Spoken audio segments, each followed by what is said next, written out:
Well, the battle lines for the second war between the states have apparently been set. As of today, 20 red states are challenging the results of the election. In essence, they're doing it through a technical way of challenging the constitutionality in which 4 states carried out their election. And you've also got now 20 blue states siding with them. So it's the count 20 red states versus 24 blue states at this point. It seems like this election, is a pretty major fault line.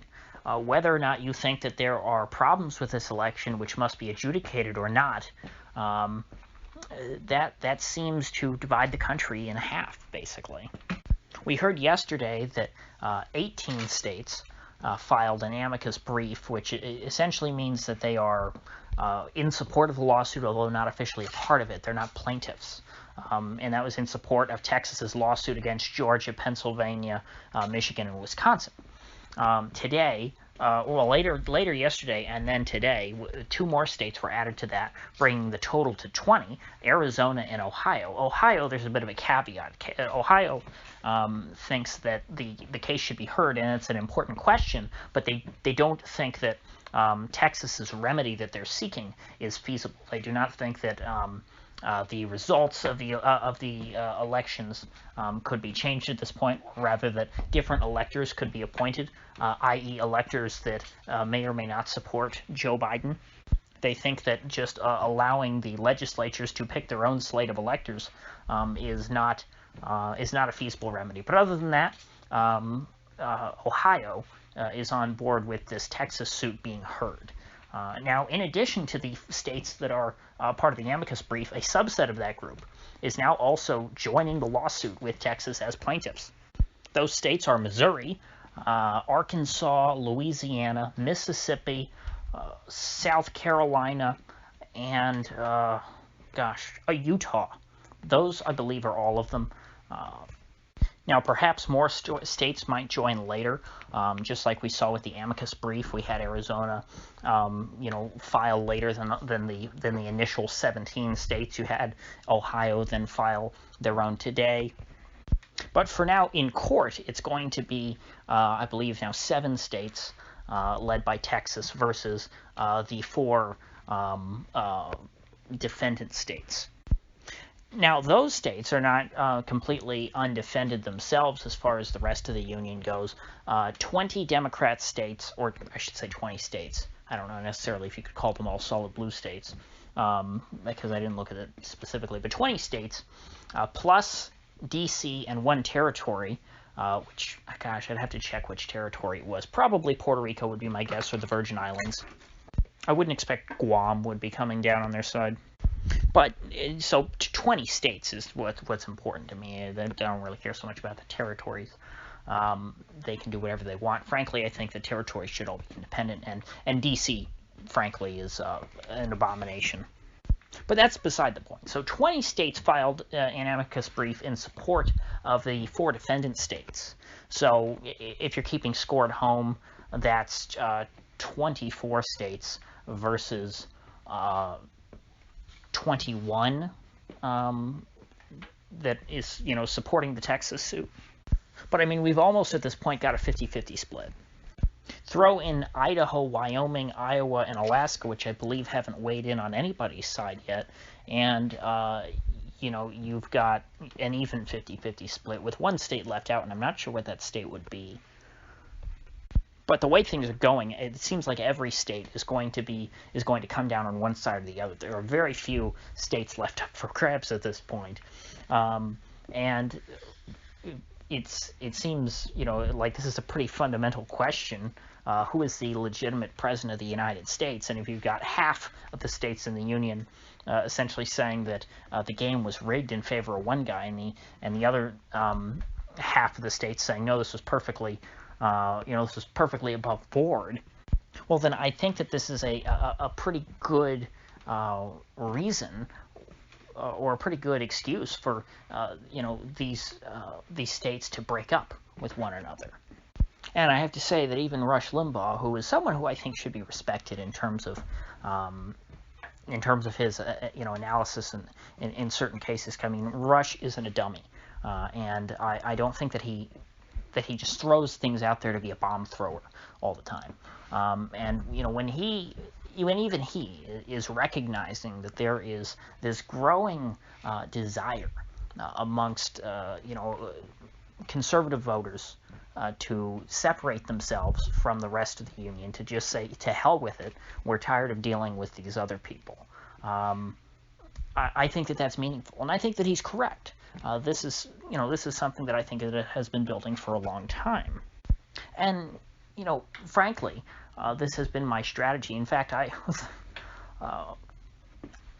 only preferred Trump to win this time around because I thought that it would be based on the Election Integrity Project, essentially, in their war game, where John Podesta chose secession over recognizing Trump's victory. And I said, well, if the Democrat establishment wants to secede, if Trump gets reelected, then let's make sure Trump gets reelected. And then, the country splits apart. And it wouldn't just be 3 states like they discussed in their war game. Once the dominoes start to fall and you have one state pull out of the union, the whole thing will come crashing down.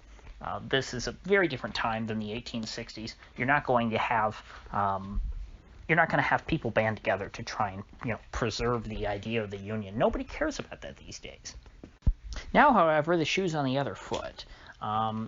Officially Trump has lost, and I think that there are very good reasons to believe that this election was not carried out fairly. I'm not going to say anything about fraud or that changed the outcome of the election, YouTube, so don't pull me down. I forgot about that. I hope I haven't said anything yet that will get my video deleted.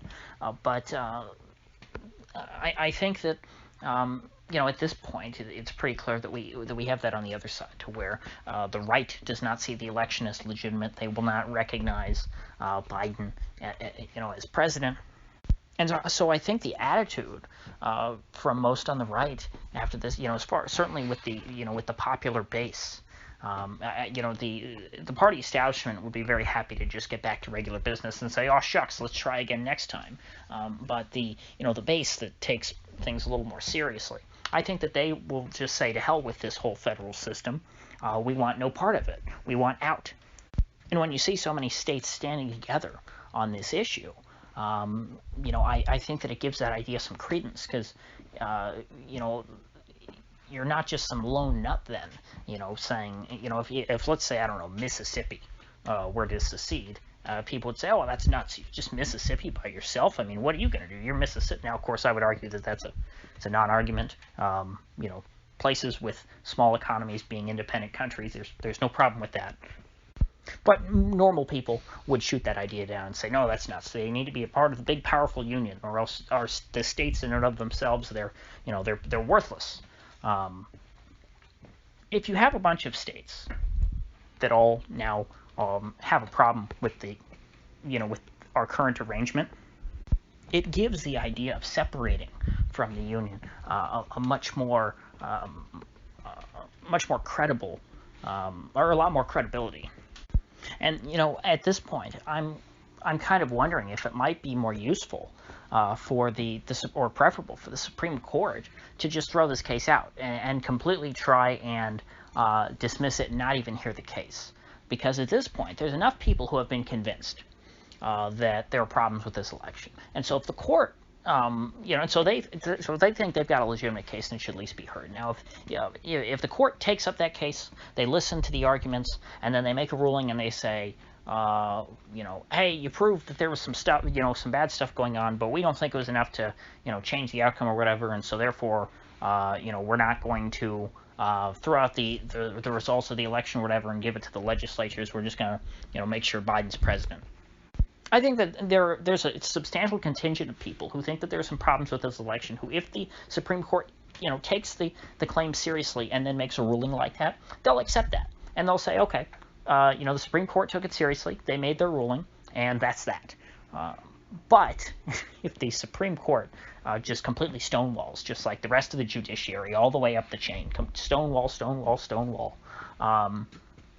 then I think people are going to be angry, because they know that there's something here. that should be considered, that should be, that should be heard. And so therefore, if the Supreme Court just throws out the case, then they're going to delegitimize themselves and the entire federal system in the eyes of much of the country. Of course, if the Supreme Court takes up the case and rules in favor of Texas, they risk doing the exact same thing, but to the other side, to the left. So to me, at this point, this is looking like a win-win scenario. I don't see any real scenario where things do not improve, where we don't take a step in the right direction as far as ordinary Americans refusing to recognize federal power. The only thing, like I said, that might not be a great outcome is if the Supreme Court takes up the case and then has a pretty, they have a pretty reasonable opinion rejecting the arguments of Texas. In other words, Texas and these other states losing their case on the merits is the worst case scenario. If the Supreme Court credibly refutes it, then they are going to restore a bit of confidence in the system. They won't completely restore it, but they'll win some people back over. But if they just dismiss the case, or if they take up the case and rule in favor of the red states, then one half of the country is going to be absolutely enraged. So that's my opinion on where this Texas lawsuit is going right now. As far as what the actual minutia, the court details going on and all that, I will of course be following that very closely. But in terms of the real impact of this case, I think that it's going to be positive. Because as I've said over and over on this channel, the only route to political de-escalation is through political decentralization. I don't think that it's good that people all over the country hate each other over politics. I don't think that that's a good thing. But the way to tone down politics is not through one side submitting to the other. It's through both sides going their separate ways. And so that might mean splitting the union in two. Hopefully it means splitting the union into at least 50 parts, or maybe even more, because I don't think that, I think that a lot of these states are hopelessly divided as well. But it has been clear to me for quite a few years that the federal government as currently constituted is unsustainable. And the more people wake up to that reality, the better. So with that said, if you gain anything of value out of this video, I'd appreciate you clicking that like button and sharing this video. And if you haven't already, please do subscribe, because I upload every day and I'd hate to have you miss one. So I'll see you folks back here tomorrow.